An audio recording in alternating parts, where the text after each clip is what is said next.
E aí galera, aqui é o Casal Geek, aqui é a Lohana. E eu sou o Matheus. E hoje vamos falar de What If, a série nova que estreou na Disney Plus de animação da Marvel, que fala basicamente sobre e se acontecesse, por exemplo, de o Steve Rogers não conseguir ser o Capitão América. E eu acho importante ressaltar que essa série tem HQ, porém as HQs não são assim totalmente fiéis à série, porque a série é muito pra explorar a criatividade dos roteiristas e tal, né? A gente vê que ela não se baseia, né, nas premissas das HQs, pelo que a gente estava lendo. A gente viu que as HQs elas não têm a mesma história que contou nesse episódio, e provavelmente os próximos, né, pelo que a gente viu nos trailers, eles não tinham um acontecimento que lá nas HQs do What If que foram baseados. Então é realmente o What If.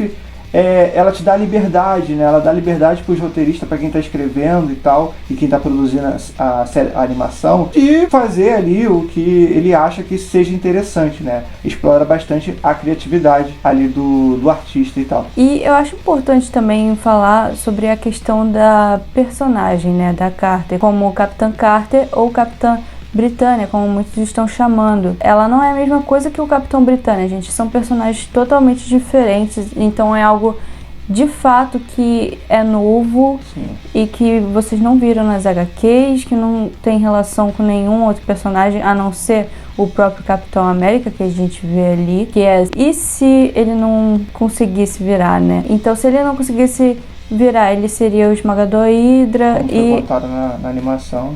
E a Carter seria, de fato, o equivalente ao Capitão América, que é a Capitã Carter. Bom, como vocês já perceberam, né, é importante deixar claro que esse vídeo ele vai ter spoilers, né, e não só da animação, como do próprio universo da Marvel. A gente pode estar falando aqui sobre Loki e tal, que às vezes acaba a gente tendo que pegar algumas coisas, né, algumas informações para poder falar dessa série, até porque ela é uma alternativa ao filme O Primeiro Vingador, do Capitão América. Então é muito difícil de falar desse primeiro episódio dessa animação sem mencionar coisas que acontecem lá no filme dos Primeiros Vingadores e até mesmo em outras coisas que acontecem no MCU. E também é bom deixar claro que essa animação, né, o What If, ela se passa com os eventos do MCU. É o que aconteceria se na linha do MCU. Então é muito difícil não dar spoiler. E também sobre a série, a gente vai acabar dando spoiler aqui, principalmente no primeiro episódio, porque é o primeiro episódio, gente. Isso. A animação, né, ela começa ali com o Vigia, né, e o Vigia, ele é um ser cósmico que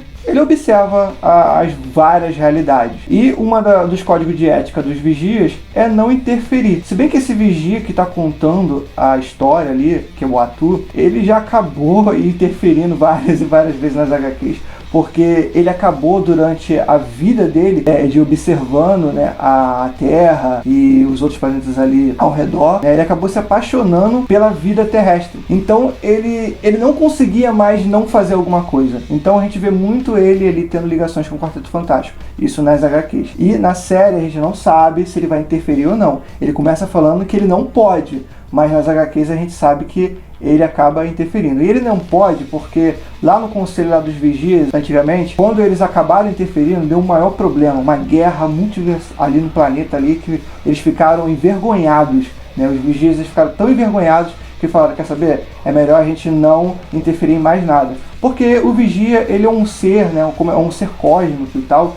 Então ele tem uma inteligência e um conhecimento e poderes também que acaba extrapolando os outros seres. Inclusive os Vigias eles já foram considerados os seres mais poderosos da Marvel. Claro que hoje a gente sabe que não são, mas eles já foram em uma época. Então, para vocês terem uma ideia de como um Vigia pode se comportar aí nesse universo que a gente está acompanhando no próprio MCU. E eu acho importante também ressaltar aqui que os Vigias, eles são, pra quem é aqui da DC e tá gostando assim mais do universo Marvel e tá começando a adentrar, o Vigia, ele é semelhante aos monitores do universo mesmo da DC. Eles monitoram ali realmente, é bem semelhante os Vigias e os monitores da DC. Tanto que não existe só esse Vigia, o Atu. Existem vários outros vigias ali e até mesmo de universos alternativos. Bom, a série, ela inicialmente, lá no passado, antes do Covid, antes de toda essa pandemia, na apresentação do Kevin Feige, ele tinha colocado lá no calendário que o Arif iria ser antes de Loki. Então, com o final de Loki, teve ali a criação do multiverso. E na série, né, nessa série de animação, a gente vê o Vigia, o ator, ele explorando, né, ele vigiando, ele observando esses vários universos do que criados, poderia acontecer. Do que poderia acontecer. Então pode ser que esse multiverso tenha dado margem ao Arif, né? Então por isso que ele talvez tenha mudado ali a ordem. Talvez tenha mudado. Pra ficar ainda mais interessante. Pra ficar mais interessante. Agora, é claro que, assim, acabou o Loki, semanas depois já lançou o Arif e tem realmente uma conexão. A gente acredita que ele possa ter mudado realmente para poder encaixar. Bom, falando sobre a animação lá em si, né? A gente viu que é uma das melhores animações que a Marvel já fez, né? A gente conseguiu ver pelos trailers. Eu acho que assim, é aquela animação mais 3D e ao mesmo tempo mais cartoonizada. Sim. É como se fosse um quadrinho. E a gente viu na animação ali do Homem-Aranha, Miles Morales, e a animação não ficou, eu achei que não ficou tão legal, porém a história foi fantástica. Sim. Mas assim, eu estranhei no início. Eu não sei se foi falta de costume e tal.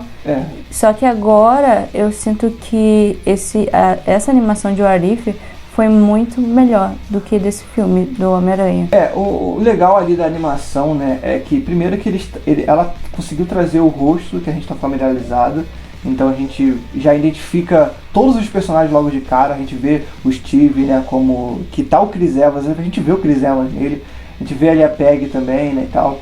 A gente vê todos os atores, né, de fato ali no personagem, a gente consegue ver, mesmo que eles estão cartoonizados, a gente consegue ter essa identificação. O que eu achei fantástico, porque as animações, elas geralmente não se prendem muito a isso, a um rosto que a gente vê nos filmes e tal. Então, eu acho que foi a primeira animação que eu vi dessa forma, que de fato os atores, né, o rosto dos atores estão ali.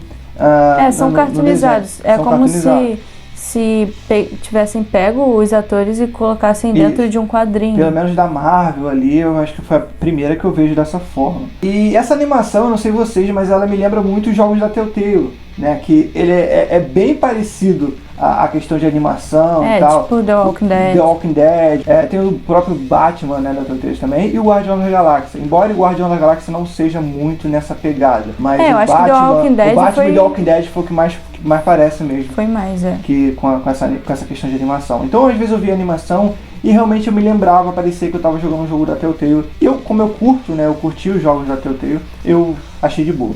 Agora, uma coisa, né, que, assim, ela me incomodou no início, mas eu acabei acostumando, e foi a sincronia. Eu vi muita gente reclamando, eu não vi legendado, né, então eu não posso dizer em relação a isso, mas eu vi muita gente reclamando da questão da sincronia e da dublagem dos atores, né? Então vejam dublado, gente.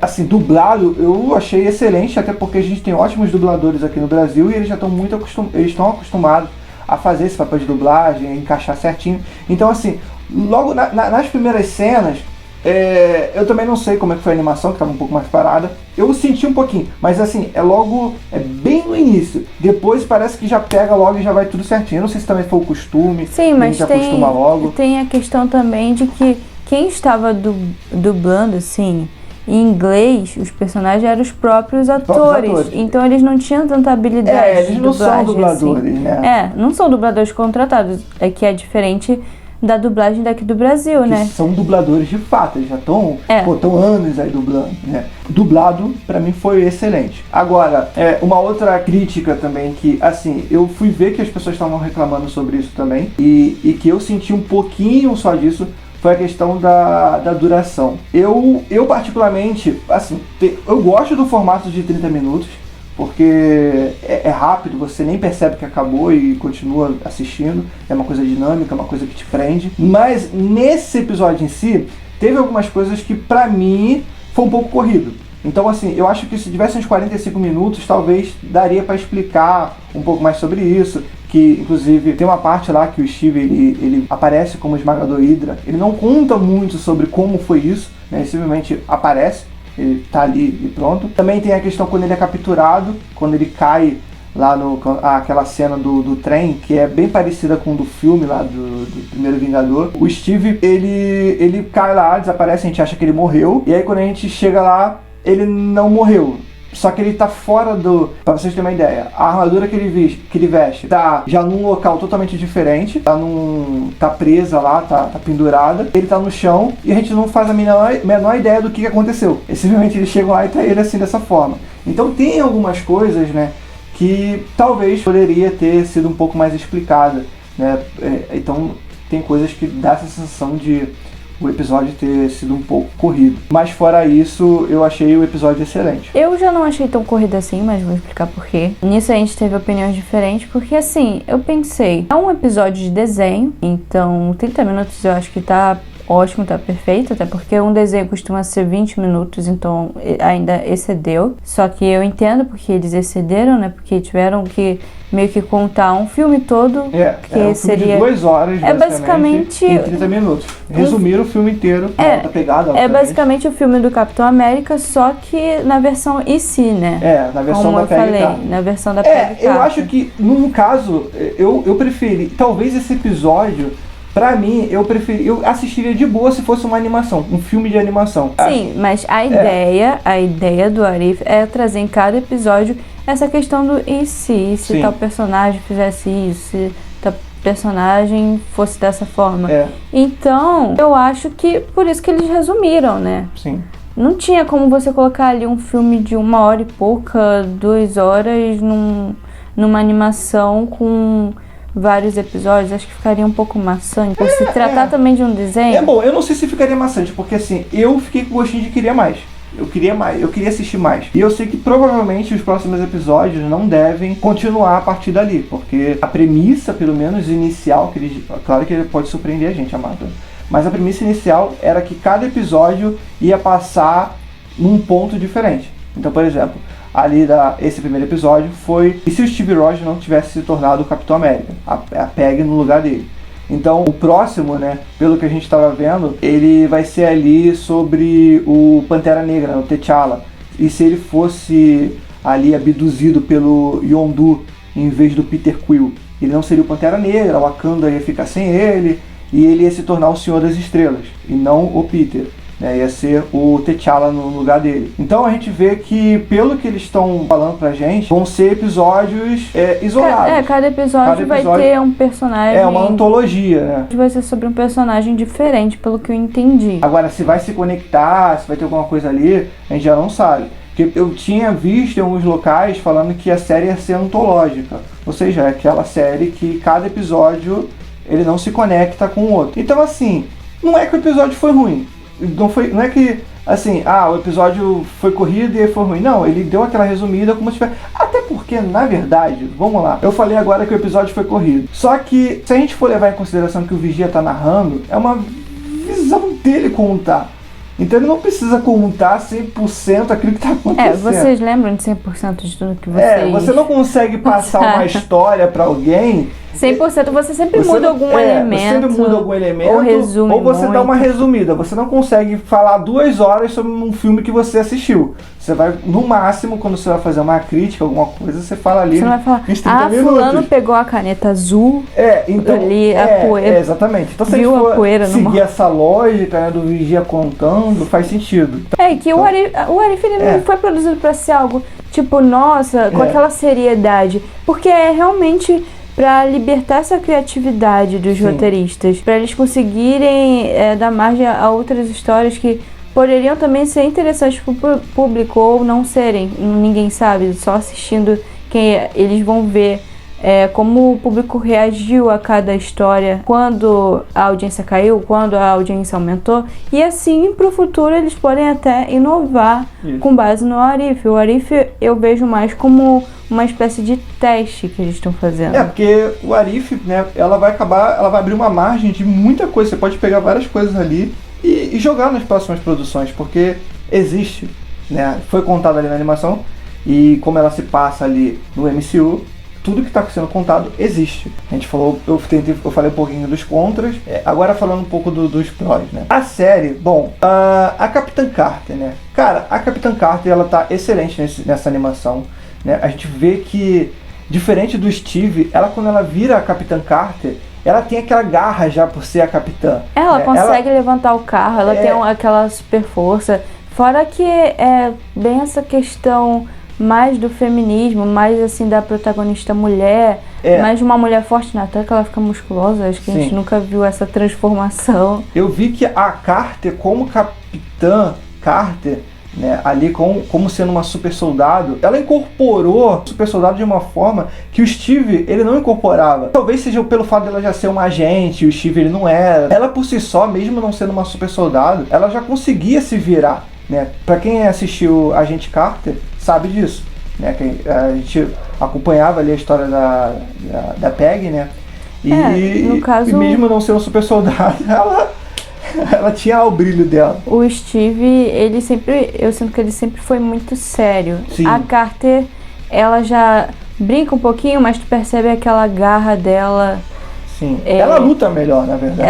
Ela luta bem melhor, ela é mais confiante. Ela é mais confiante, exatamente. Exatamente isso. Porque o Steve, ele nunca foi tão confiante assim, né? Tu vê na própria animação que a gente tem as interações ali da Peggy. Que ele era franzino. Isso. A gente tem as interações ali da Peggy com o Steve, né? Que ele tá sempre muito pra baixo. Ele sempre foi muito pra baixo. Até tinha aquele bullying que ele sofria lá no exército, no quartel, com os outros caras, que os outros caras eram fortões, ele era pequenininho, magricelo, e então ele nunca foi aquele personagem confiante, ele sempre demonstrou aquela insegurança, aquele complexo de inferioridade. E a Carter, ela sempre foi uma agente, e ela sempre levantou, acho que essa bandeira mais feminina.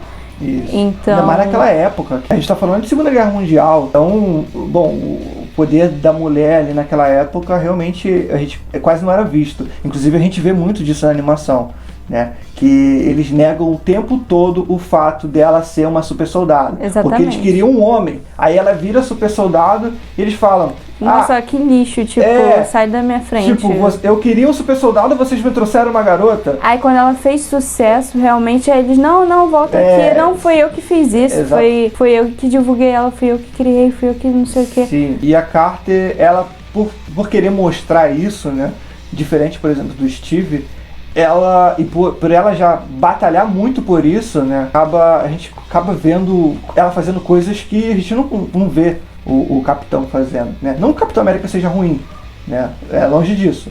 Porque eu acho que dos personagens ali que a gente viu no MCU, o Capitão América foi um dos melhores. Ele teve uma baita de uma construção de personagem. Teve uma construção, porque a gente acompanhou ali, né? Ele até o finalzinho. Ele não era confiante, mas com o tempo ele foi se tornando um pouco mais confiante, foi tendo o jeito dele de mediador, né? Só que teve um filme que eu não lembro qual era, que ele era mais mediador ali das coisas, dos conflitos e tal. Sim. Acho que foi depois de Guerra Civil que ele teve o conflito, aí depois de Guerra Civil a gente viu essa construção de personagem. Então a gente também não pode desprezar ele, mas... ele levanta o martelo do Thor, né? Então... mas a Carter, cada um do seu jeitinho são ótimos. Sim. Entendeu? Não tem como eu falar que o Capitão América é melhor ou que a Carter é melhor. Os dois, cada um do seu jeito, são já os melhores. Sim, E as cenas de ação ali, né? A animação da ação foi muito boa. Eu fiquei surpreso quando eu vi a Peggy lutando, porque as cenas ali, ela jogando o escudo, lutando e tal, foi muito fluida, foi muito bem feita. A gente via ali que não tinha travamentos, parecia um jogo rodando 2D ali, bem feito e tal, que estava sendo rodado ali. Nessa questão que eu falei que a animação foi muito melhor que antigamente. Eu acho que não era tão assim, mas eles conseguiram aperfeiçoar. Ali as cenas de ação são ótimas, são excelentes. E no final, né, a gente viu ali que uma coisa que eu achei interessante foi o fato de como a Peggy se encontrou com os Vingadores, né? Que foi diferente do Steve. O Steve, ele ficou congelado. Ela não, ela entrou num portal com o Tesseract e ela saiu do futuro já. Então a gente vê ali que o Tesseract, ele de fato Tá que no Loki já explorou isso, né? Que quando ele pega o Tesseract ele vai parar em outra época. A gente teve mais disso, né, nessa animação em que o Tesseract fez com que ela viajasse no tempo e não só no espaço. E uma coisa que eu achei interessante também, né, ali ainda falando sobre essa cena ali do Tesseract, é que o monstro que saiu ali, né, a gente tava achando que o vilão ia ser o Caveira Vermelha, assim como foi no Primeiros Vingadores, mas não, na verdade saem alguns tentáculos ali e mata o Caveira Vermelha, que a gente, caraca, tipo... né? Uma espécie de polvo ali, sei lá. A gente já sabe que nessa linha, por exemplo, o Caveira Vermelha não vai virar lá o guardião da Joia da Alma, porque ele foi morto por essa espécie ali de polvo. E quando a gente pensa nele, ele lembra demais o Shumagurati. E o Shumagurati, ele, pra quem não sabe, ele é um demônio do caos, né, que já interagiu com vários personagens antigos, né, na Marvel, como o próprio Conan, né, o Bárbaro. E ele tá muito ligado a seres místicos, né, a bruxos, feiticeiros, e inclusive ele é um dos vilões do Doutor Estranho. Então isso, né, esse episódio já pode ter dado pistas pra gente do que o Doutor Estranho pode ver lá no Multiverso da Loucura. Esse ser, né, que a Peggy ali estava lutando, ele pode vir aparecer em Doutor Estranho. Pode ser um dos vilões. Pode ser um dos vilões, né, que nas HQ acontece, tem uma ligação muito forte, né, o Shumagurati com o Doutor Estranho, se for o Shumagurati, mas tudo indica ser, porque ele estava muito parecido. Então acho que é isso, pessoal, espero que vocês tenham gostado. Se vocês gostaram, deixa o curtir aqui embaixo para ajudar com o canal. Não esqueçam de se inscrever também para estar acompanhando mais desse nosso conteúdo. A gente traz vídeo aqui de análise, de Vale Não a Pena, de gameplay, de um monte de coisa do mundo geek. Sim. Então tem bastante coisa aí pra vocês no nosso canal e a gente planeja trazer ainda mais coisa. A gente é um canal novo, né? Então a gente tá tentando o máximo trazer conteúdos maneiros assim pra vocês. E comentem aí embaixo o que vocês acharam desse primeiro episódio da série. E é isso, pessoal. Fui!